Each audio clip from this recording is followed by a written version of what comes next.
Welcome to the Savvy Dentist podcast with Dr. Jesse Green, the show where great dentistry meets great business.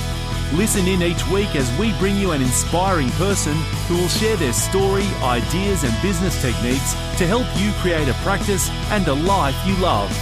And now introducing your host, Dr. Jesse Green.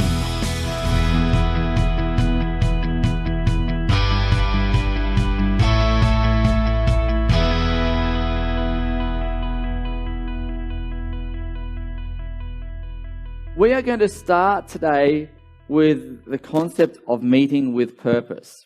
And meeting with purpose is exactly what it says. There's meetings, which we've all been to, and then there's meetings with purpose, which is what we want to get to. Now, some of you will already be there. Some of you, this will be about refinement and mastery, but for others, this will be new. And if you've heard this before, I'm going to challenge you to think, how can we make our meetings as rocking as possible so that we take them to the next level meetings, like level 10 meetings is what we're after. So the challenge when it comes to these meetings is that, candidly, they can be really boring, right? And for me, I know that if I'm not running a good meeting, if someone is sliding down their chair further and further, almost losing the will to live, I know that I've got some work to do. But in all candor, they can be really boring. The other problem is that people meander and they just feel like they're talking and talking and talking and talking, and we're getting into story, we're getting into drama. And there was this situation where Bob, really upset Mary, and Mary had just come back from the bank, and the bank teller did something rude about a dog. And how would she know about a dog? Because a dog really is a cute little puppy. She was the runt of the litter, but she's cute. And there's this whole story about nothing. Nothing. And of course, there's no outcome. We're meeting, but there's no outcome. What are we advancing? What are we creating? What's actually getting done? What are our objectives here? And ultimately, poorly run meetings are indeed a waste of time. So I know that there'll be some people who go, I don't want to do a morning huddle. I don't want to do a team meeting because it's a waste of time. And I get that. I am so on board with that. And if they are a waste of time, it's because they suck, in all honesty. So let's have good meetings that are productive. So what we really want, of course, is we want relevance, structure. We want to be able to solve actual problems and make progress. We want to feel like we're getting traction, the rubber is hitting the road. And of course, we want everyone to come to that meeting and be on the same page. We want people to come prepared. We want people to come engaged. And we want everyone working towards a common goal so that we do indeed get traction. All right, so the mindset with this, of course, is drive will be driven. That's what I mean by that. What I mean by that is it's about being specific with our intention at the meetings. It's about making sure that we have structure. It's about making sure that we have a purpose. And it's about making sure that we come up engaged and ready to play rather than just turning up. Yeah? So when it comes to this, there's, of course, 5 big keys. And the first one is know your outcome. Know your outcome. What are you trying to achieve? What are you optimizing your business for? And what are you optimizing your meetings for? Come prepared. The quality of the meeting is directly proportional to the quality of the preparation. I remember being in the Navy, going to a meeting a little underdone and getting my backside roasted for being underdone. And I deserved it. So when you're going to have a meeting, please put the preparation in. I promise you'll get a lot more out of it. Stick to the structure. Structure sets you free. Structure really sets you free. And structure and discipline are the price to be paid for a successful business. Let me just say that again. Structure and discipline are the prices to be paid for a successful business. We don't just freewheel. We don't just kind of become amorphous and jelly-like. We've got to have a structure.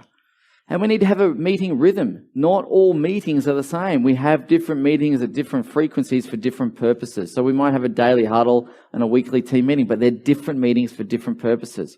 Then we might have an annual meeting. We might have a triennial meeting. We have these different meetings for different purposes. So it's about setting and establishing and maintaining a rhythm. And we want to build a to-done list. One of the hugest challenges when it comes to a meeting, I don't know about in your practice, is we allocate to-do lists. And we go, okay, Mary, you're going to do this. Betty, you're going to do that. Susie, you're going to do that. the next meeting comes around and we go, right, how did you get on with your actions? And no one's made any progress. And I'm not having a crack at anyone because they've been busy doing things. So what we want to try and do is get stuff done in the meeting. Leave with it done. Yeah? All right, so let's crack on. The first type of meeting you might have is an annual meeting, which is really about setting priorities for the coming 12 months. You might have that at the end of the calendar year, ready for January, or indeed you might run a financial year cycle. Those would probably be the most common times, but there's no reason why you couldn't run it at any time if you wanted to. But essentially, an annual meeting is about setting 12-year objectives and putting a strategic plan in place. Typically, after that, you'll have a triennial meeting, so one every 4 months. Now, for the people who are newer in the room, we used to run a quarterly rhythm.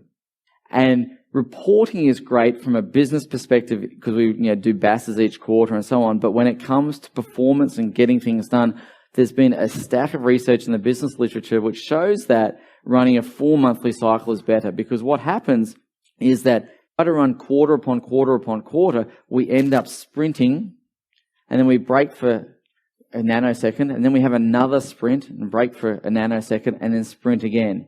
And so what we really need is we need a period to be able to ramp up and then celebrate and reset, then ramp up again and celebrate and reset and ramp up again. So we have 4 phases that we talk about: activate, calibrate, accelerate, and celebrate.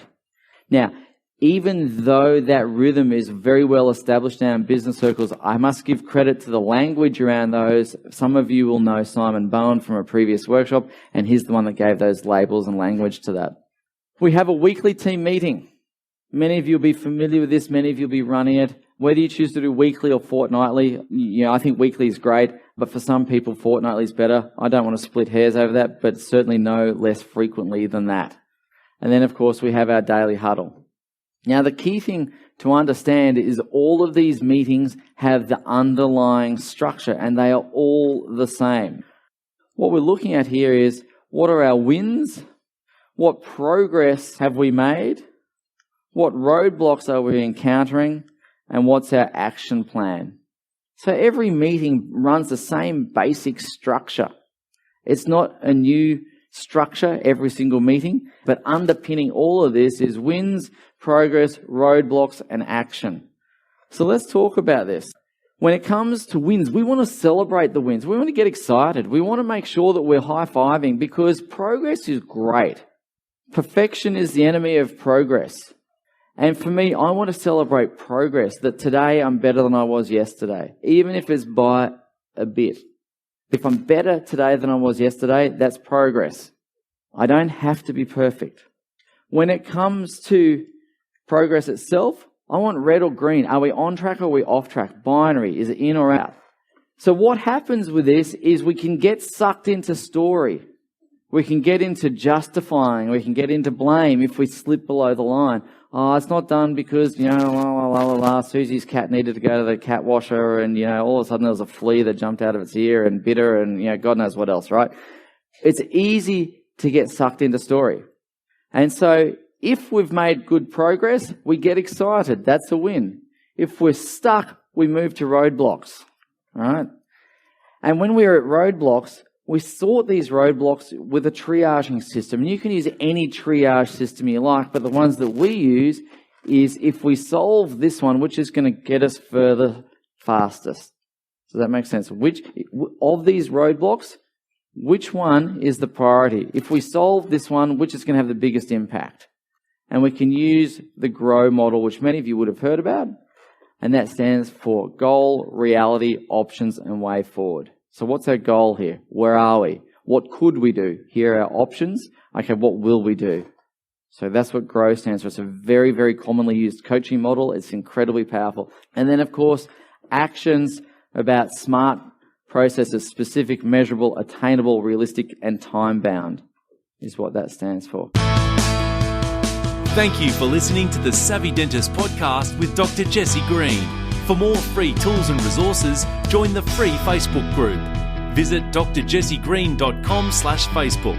And for more episodes, visit drjessegreen.com/savvydentist.